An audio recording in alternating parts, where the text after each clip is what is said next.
What's this? A new brown tablecloth? No, I just spent too much money in a spotlight sale. Hey guys, what's up? It's Isn't here, and I thought we could just have a little bit of a chat while I pin a pattern to some fabric. So then, it has been a hell of a time period. So I thought that I could just do a little bit of a vlog just while I'm working on the next piece of Manticore Armour clothing. And hopefully you guys enjoy this kind of content. Please do let me know if you like the idea of having little progress vlogs like this, because if you guys prefer to only have a video come out when the next piece has been finished, then that's what I'll do. But I thought that this might go down as a tasty little treat. So, at time of filming, yesterday, Ironfest was cancelled. As of the 16th of March, Ironfest is not going to be going ahead on April the 18th and 19th.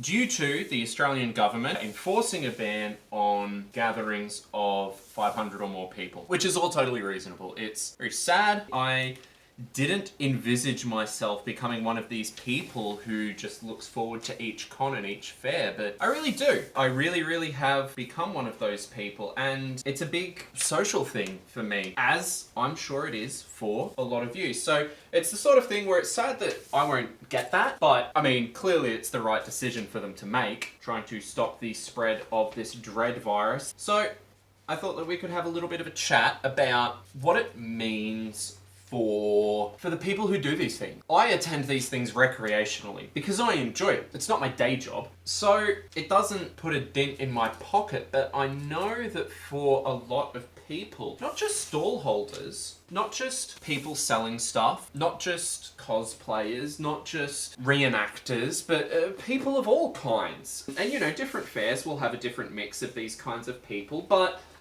I feel like the label that the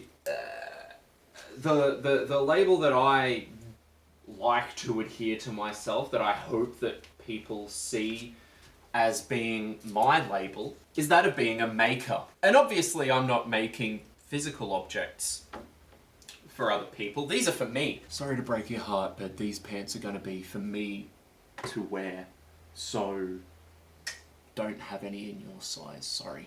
What does something like this mean for a maker? It means a lot of people are going to lose a lot of income. And you know, we like to think that these things aren't all about the money, and they're not. They're absolutely not. I know that even the people who I know at these things who do make money out of it, they do it because they love it, and I think that's beautiful. I think that that's something amazing, and it's something that I aspire to.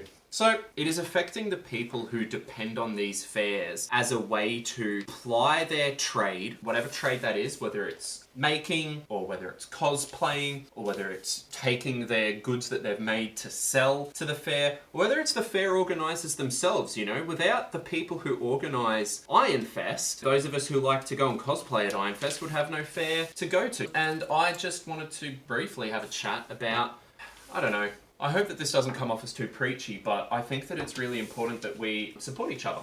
You know, like now more than ever, if you've got a maker, if you've got someone who makes shit and sells shit that you've been keeping an eye on, and you think, wow, really like this person's shit that they make, now's a great time to buy it. Let me share something with you. This beautiful object was made by the Village Blacksmith. Levi, the Village Blacksmith, is the name that he goes by. You may recognize it. This is, of course, the trophy knife from The Witcher 3. The one that Geralt uses in the cutscenes to take the heads off of trophies to bring in for coin. And this has got to be one of the most beautiful objects that is currently in my possession. This is hand-forged. Levi is a blacksmith. He hand-forged this out of spring steel. It's not showing up on the camera very well, but in a few places on the blade, you can actually see the grain of the steel as he's hand-forged it. And this is truly a beautiful item that is beyond my skill to make. So that's an item that I'll be incorporating into the Manticore armor as a cosplay, and is, like I said, beyond my skill to make. It's not useful to compare skills linearly. It is a different skill set than the one that I possess, and a finely honed skill set. I'll put a link to Levi's social media in the description, and I really encourage you guys to go and check him out. He's a phenomenal blacksmith. And, well, people like that are going to be hurting. And if you do have the means, if you've had your eye on something, now is a better time than ever to support the people who make this stuff. Buy their shit. Reach out to your makers. Show them that their work is appreciated. Also, this was a great excuse for me to show off that knife to you, because I love that knife.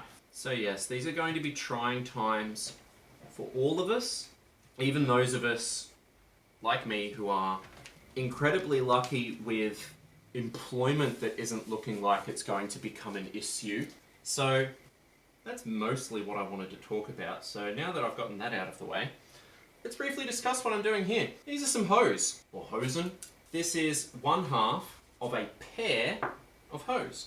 I drafted this pattern with a pair of jeans that I had, and I'm sure I'll put the process in the final video. But right now, I'm just pinning the pattern onto this linen. Oh my god. Spotlight had a sale on plain fabrics off the bolt, and I went stupid and bought way more brown linen than I'll ever need in my life. But you know, now I've got it, so that's nice. I'm sure I'm pinning this wrong. I'm sure there's a better way to do this if you're a real dressmaker, but I'm not a real dressmaker, so you know, you guys are just gonna have to suffer while you watch me screw it up. What I am very proud of myself for having picked up by watching way too much Bernadette Banner and Morgan Donna is that I'm pinning it on the bias. So this will be nice and stretchy, this will be nice and snug. I've arranged it so that the seams are running correctly straight up the back of my leg. Attached to this will be some goat hide with that quilted pattern that is repeated a lot on the Manticore armor, and then these will form the trousers on that Manticore armor. So I think that it bears explaining at least a little bit. Most of the armors in The Witcher 3 are very, I don't want to say very because I'm not a historian, they're reasonably closely based on actual history from the 15th and 16th century especially. And the pants as depicted in the game are no exception. If you look at most characters, Geralt, Ciri, Dandelion included, or main characters included, they are like 15th, 16th century style joined hose. They're not strictly based on history, right? They're not wearing them necessarily pointed to a doublet or pointed to their belted brace or whatever. But most of the arms in that game are fairly heavily influenced by history. And then if you look at the trousers on Geralt's Manticore armor, first of all, you'll notice that they're completely shrouded in shadow because of the lighting engine of the game. I don't have the advantage of carrying a lighting engine around with me in real life, so my crotch will be visible while I'm wearing these. And the crotch on the Manticore trousers is just like a weird square of, like, just a weird brown square, presumably meant to be of leather, that just looks like it's velcroed on. And that's, I don't know, kind of a letdown, because the Manticore armor I think is really truly beautiful. I mean, obviously I like it, otherwise I wouldn't be making it. But my point is that what I will be doing is doing a little bit of a interpretation of the trousers. So they're still going to have the sides of the goat leather, but they're going to have a codpiece in that sort of traditional triangular shape, like most of Geralt's other armors. I don't know why the Manticore armor got left out. So that is why I've gone with this traditional pattern for joined hose. So stay tuned, see how all of that pans out. Like I said, guys, if you enjoyed this vlog, if you enjoyed this video format, if you like just sort of seeing what I'm up to in between main videos, please do let me know. If you really irrationally hate these vlogs and you would rather die than watch another one, please let me know that as well. I want to know what kind of content interests you guys so I can make more of that content. Anyway, again, thank you very much for tuning in. Hope you guys got something out of this, and take care of yourselves. I'll see you next time.